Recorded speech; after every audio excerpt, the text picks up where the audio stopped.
Okay, so 3 assassins remain. If you want to interrogate them and take their disguises, you need to knock them unconscious without killing them. Okay, so I just uploaded this short today about non-lethal damage in D&D and kind of making fun of how goofy and cheesy it is and how you're able to do it.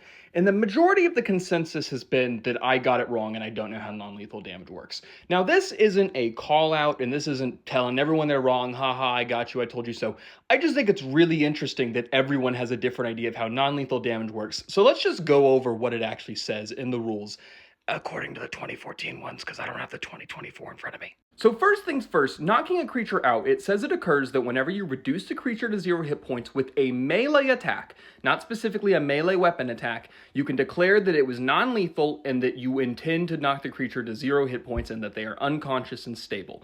So yes, a paladin that is using their divine smite, even if it's radiant damage, is able to knock that creature unconscious. Damage type does not play an effect in this whatsoever. That means a wizard or another caster that uses Shocking Grasp can technically knock a creature unconscious with that. You could even have absurd cases like a moon druid that wild shaped into a fire elemental if it's 10th level, using its like flame touch ability to knock a creature unconscious. They'd still be on fire, but technically, yes, they did make a melee attack, even if it's fire damage, and they could knock him out. So any melee attack can do this.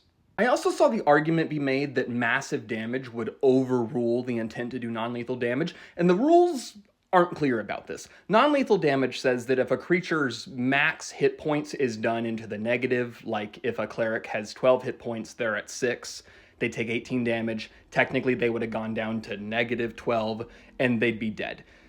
It doesn't say how this interacts with non-lethal damage. Given that non-lethal damage, you simply declare that it was intended to be non-lethal, you could make the argument that massive damage is overwritten because it was non-lethal. You could also make the argument, no, it was massive damage, they're dead. Which I think as a case-by-case basis, you could make either argument. To many people who said it, magic, as I clarified earlier with the way that attack rolls work, regardless of the damage type, so long as it's a melee attack roll, magic technically is capable of knocking a creature unconscious non-lethally.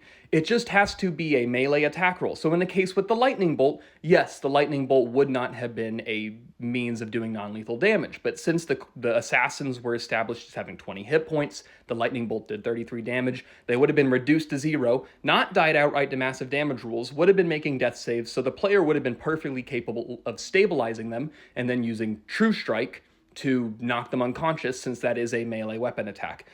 Technically, I'm using True Strike from 2024 and I'm referencing 2014 rules, but you'd be hard. I mean, come on. People are going to play ball.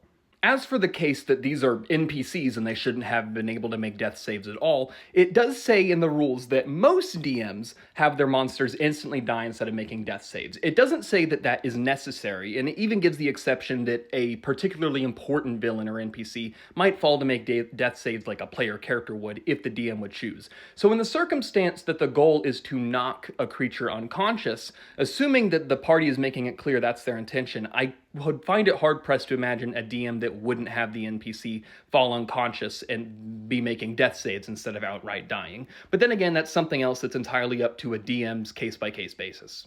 When it's all said and done, I think technically everything I did in the video is legal. And again, this isn't a point to say that everyone that commented that I was wrong is wrong. I just think it's very interesting to find out how all of us have these different impressions of how it works and analyzing what the designers actually intended, or at least what they wrote.